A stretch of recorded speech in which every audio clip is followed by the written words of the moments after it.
Hello, welcome to बी स्ने from learn. हम लोग हिंदी के टॉपिक में पढ़ रहे थे। आई होप आप सब लोग पढ़ रहे होंगे।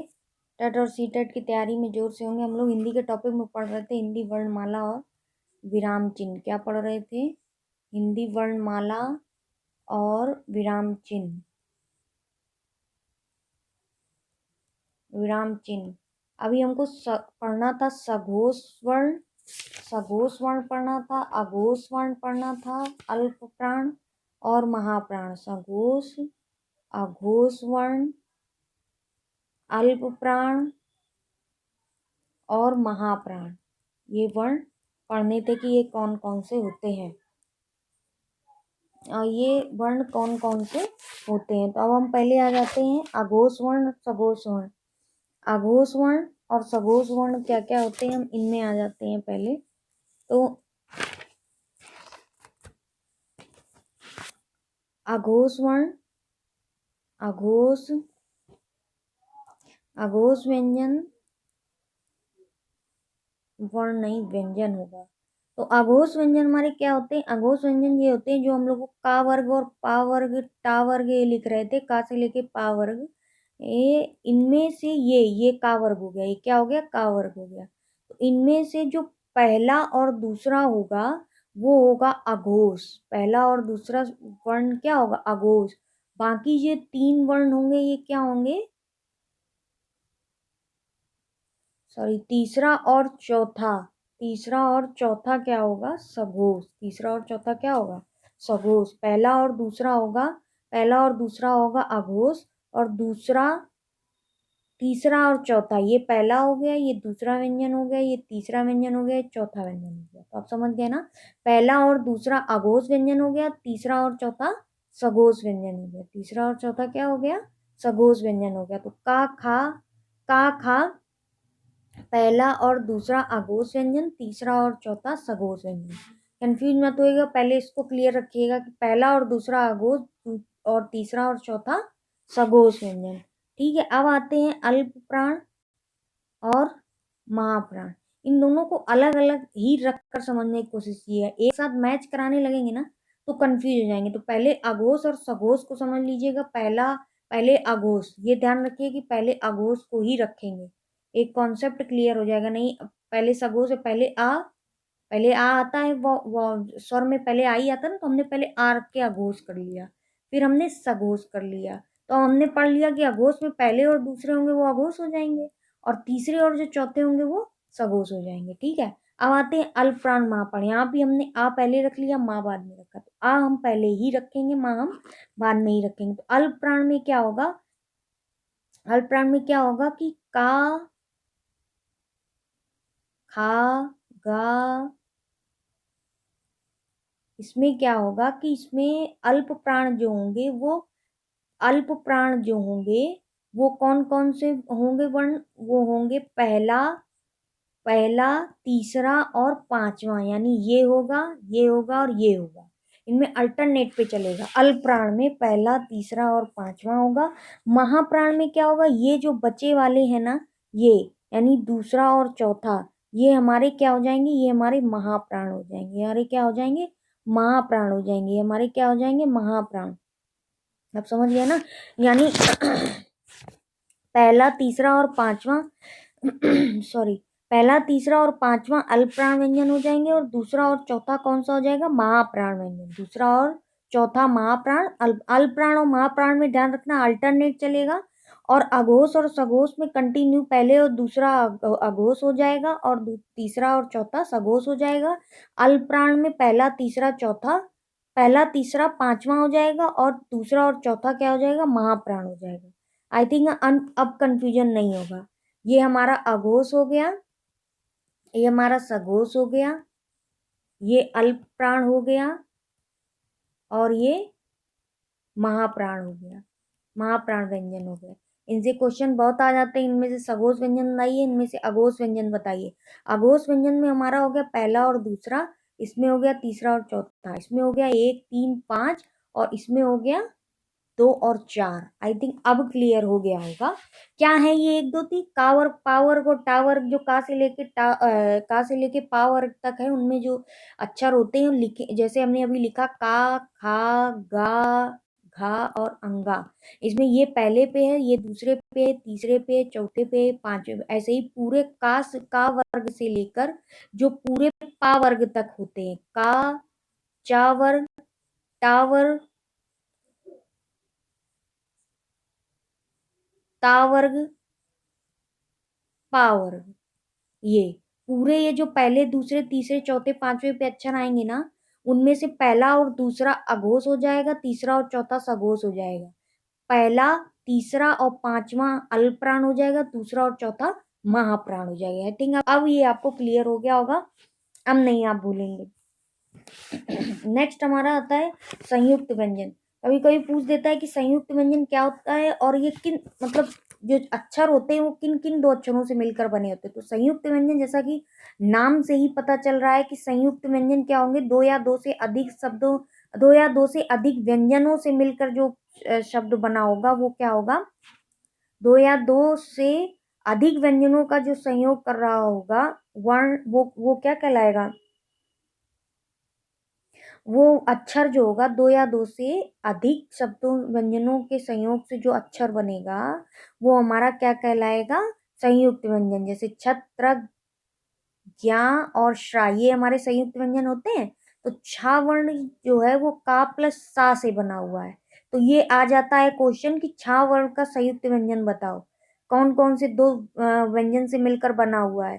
त्रा वर्ग ता प्लस रा से मिलकर बना है, और ये ज्ञा वर्ग जा प्लस इया से मिलकर बना। त्रा तो समझ में आ जाता है क्योंकि त्रा में ही ता और रा निकलता है।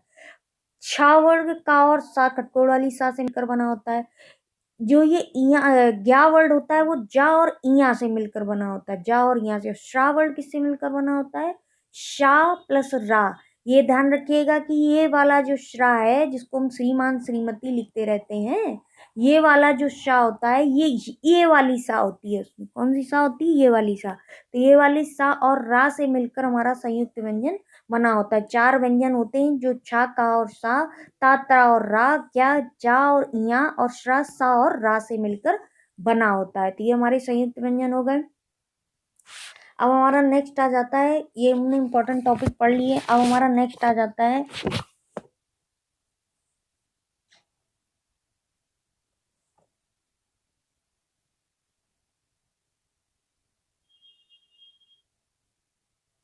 अभी एक टर्म आता है अयोगवाह। कई बार ये भी क्वेश्चन में आ जाता है कि अयोगवाह क्या है।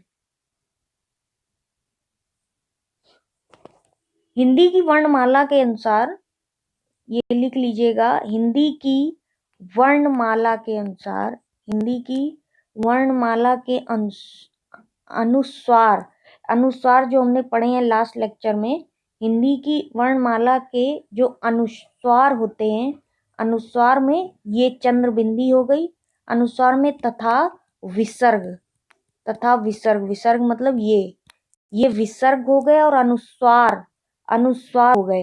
ये जो इनका मतलब अंग का, आहा का आधार लेकर और अंग का आधार लेकर, यानी इसको अंग बोल देते हैं, इसको आहा बोल देते हैं, के रूप में दिखाया जाता है। अंग और आहा क्या होते हैं, अनुस्वार होते हैं। ये स्वर ध्वनिया तो नहीं है, ये ध्वनिया नहीं, इनको ध्वनि में काउंट नहीं किया जाता है। परंपरागत ढंग से इनको स्वरों में काउंट किया जाता है। इसीलिए संस्कृत व्याकरण में इनको क्या कहा जाता है, अयोगवाह कहा जाता है। तो अनुस्वार, अंग और विसर्ग, आहा को, अंग और आहा को जो है वो, ये तो पहले ध्यान रखना, ये हमारे स्वर हैं, ध्वनिया तो नहीं है, ध्वनिया नहीं है, ध्वनिया नहीं है, ये स्वर ध्वनिया नहीं है, परंतु उनको परंपरागत ढंग से स्वर से गिना जाता है, परंपरागत ढंग से इनको स्वर में गिना जाता है, इसलिए ये अयोगवा में ही आते हैं। एक लाइन है जो कि कहा जा सकता है, आ भी सकता है, जो कि लिख लेना, अनुस्वार और विसर्ग, अनुस्वार और विसर्ग दोनों स्वर भी हैं, दोनों क्या हैं, स्वर भी है, आ सकता है ऑप्शन में, स्वर और विसर्ग क्या होगा, ऑप्शन में दे दिया होगा, एक तरफ स्वर, एक तरफ व्यंजन, एक तरफ ध्वनि, एक तरफ इनमें से कोई नहीं, हमें टिक लगाना पड़ेगा। तो अनुस्वार और स्वर दोनों स्वर भी हैं, स्वर भी हैं। ये किसने कहा है, आचार्य किशोरी दास, आचार्य किशोरी दास वाजपेयी, आचार्य किशोरी दास वाजपेयी इन्हें अयोगवा कहते हैं। आचार्य किशोरी दास वाजपेयी इन्हें क्या कहते हैं, अयोगवा कहते हैं। अयोगवा का मतलब क्या होता है, किशोरी दास वाजपेयी इनको अयोगवा कहते हैं। अयोगवा मतलब जो योग ना होने पर, जो योग ना होने पर साथ रहे, जो योग ना हो रहा हो फिर भी साथ रहे, ऐसे ऐसे वर्ण, ऐसी ध्वनि, ऐसे स्वर जो भी कह लो, वो क्या होते हैं, अयोगवा कहते हैं उनको। उनको क्या कहते हैं, अयोगवा कहते हैं। जो योग ना होने पर साथ रहे उनको अयोगवा कहते हैं। अब आ जाइए, हमारे कुछ विराम चिन्ह भी होते हैं जो कभी कभी पूछ लिए जाते हैं। विराम चिन्ह, कभी कभी हमारे विराम चिन्ह भी पूछ लिए जाते हैं। विराम का अर्थ ही होता है ठहराव, यानी जो हम शब्द सेंटेंस बोलते हैं, वाक्य बोलते हैं, उनमें ठहराव लेने के लिए जो है कुछ कुछ चिन्ह बनाए गए हैं।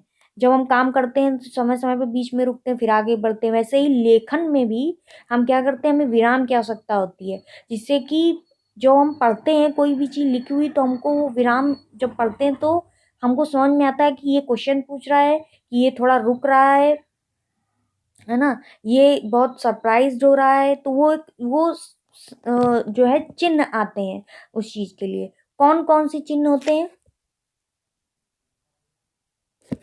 एक ये पहले तो सुन लीजिए कि कामता प्रसाद, कामता प्रसाद गुरु के अनुसार, किसके अनुसार, कामता प्रसाद गुरु के अनुसार विराम चिन्ह जो है हमारे, विराम चिन्हों की संख्या,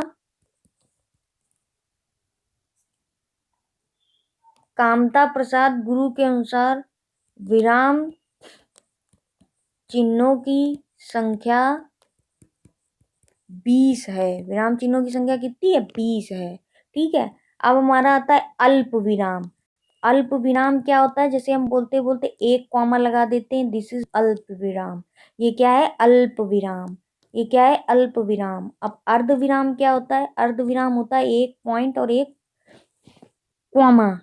अर्ध विराम क्या होता है, एक पॉइंट और एक कॉमा। अल्प विराम होता है एक कॉमा। ठीक है, अब आता है हंस पद। हंस पद क्या होता है, हंस पद होता है, हंस पद को बोलते हैं त्रुटि विराम भी, हंस पद को बोलते हैं, हंस पद को क्या बोलते हैं, त्रुटि विराम। जब हम कभी कभी कोई वर्ड लिखते हैं, जैसे ये कैसे हुआ, तो इसमें अगर कुछ इनकम्प्लीट तो हम यहाँ पर एक ऐसे साइन लगा देते हैं, यहाँ लिखते हैं ये सब कैसे हुआ, तो ये जो साइन है ना, ये हंस पद और त्रुटि विराम का चिन्ह है, हंस पद और त्रुटि विराम का चिन्ह है ये। ठीक है, ये अल्प विराम का चिन्ह हो गया, ये अर्ध विराम का चिन्ह हो गया, और ये क्या हो गया, ये हो गया हमारा त्रुटि विराम का चिन्ह, हंस पद का चिन्ह हो गया। ठीक है, ये सभी को पता है, क्वेश्चन मार्क प्रश्नवाचक चिन्ह है। पूर्ण विराम सबको पता है, वाक्य के अंत में लगता है वो पूर्ण विराम होता है, तो ये तो सभी को पता हो गया कि ये पूर्ण विराम है, ये पूर्ण विराम हो गया। ठीक है, अब आता है उपविराम। उपविराम क्या होता है, उपविराम होता है ये उपविराम है, एक पॉइंट एक कॉमा अर्ध विराम है, और एक कॉमा अल्प विराम। तो अल्प, अर्ध, पूर्ण। ठीक है, अल्प, अर्ध, पूर्ण, कोई एक सीक्वेंस में लिख दें, ये पूर्ण विराम, पूर्ण विराम जो वाक्य के अंत में आता है ऐसे लगाते हैं, वो पूर्ण विराम हो गया। अगला हमारा आता है प्रश्नवाचक। प्रश्नवाचक तो आप सबको पता ही है, प्रश्नवाचक ये हो गया। ये हमारा आता है उपविराम। उपविराम क्या होता है, ये तो ये उपविराम है जिनमें दोनों है। ये अर्ध विराम है जिनमें एक पॉइंट एक कॉमा, एक अल्प विराम है जिसमें केवल कॉमा है। किस विराम चिन्ह का प्रयोग सर्वाधिक होता है, अल्प विराम का। क्वेश्चन आ सकता है, किस विराम चिन्ह का प्रयोग सर्वाधिक होता है, अल्प विराम चिन्ह का प्रयोग सर्वाधिक होता है।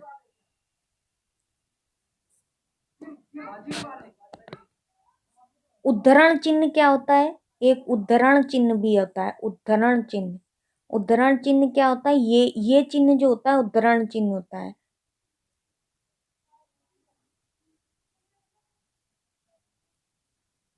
उद्धरण चिन्ह होता है ये।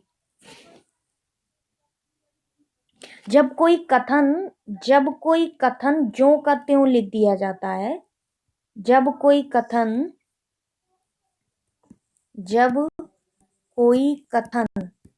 ज्यों का त्यों लिख दिया जाता है, ज्यों का त्यों लिखा जाता है, तब उसमें उद्धरण चिन्ह का प्रयोग लिखा जाता है, तब उसमें इस चिन्ह का प्रयोग किया जाता है। चिन्ह का प्रयोग, इस चिन्ह का प्रयोग किया जाता है, इस चिन्ह का प्रयोग किया जाता है, इस चिन्ह का प्रयोग किया जाता है।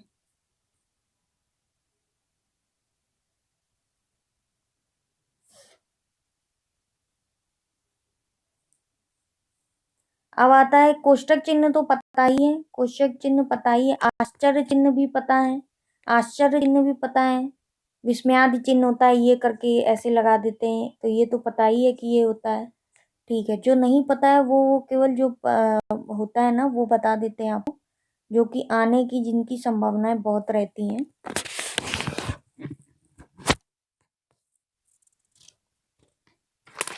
आई थिंक सब हो चुके हैं। अब हमारा एक क्वेश्चन है, हिंदी में ध्वनियाँ कितने प्रकार की होती हैं? हिंदी में ध्वनियाँ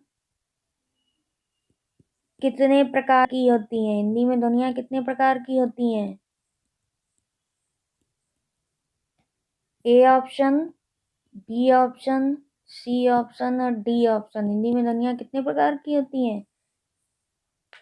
हिंदी में ध्वनियाँ 2 प्रकार की होती हैं, एक स्वर हो गया और एक व्यंजन हो गया। हिंदी में ध्वनियाँ कितने प्रकार की होती? 2, स्वर और व्यंजन। मात्रा के आधार पर स्वर कितने प्रकार के होते हैं? मात्रा के आधार पर स्वर कितने प्रकार के होते हैं? मात्रा के आधार पर स्वर 3 प्रकार के होते हैं, ह्रस्व स्वर, दीर्घ स्वर और मूल स्वर। ह्रस्व स्वर, दीर्घ स्वर और मूल स्वर। मात्रा के आधार पर स्वर कितने प्रकार के होते हैं? मात्रा के आधार पर स्वर 3 प्रकार के होते हैं। ये आपके बहुत इंपॉर्टेंट क्वेश्चन है। मात्रा के आधार पर स्वर 3 प्रकार के होते हैं।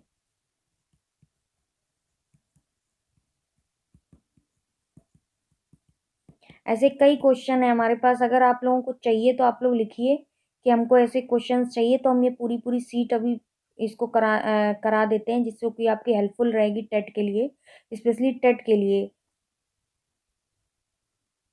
3 प्रकार के होते हैं।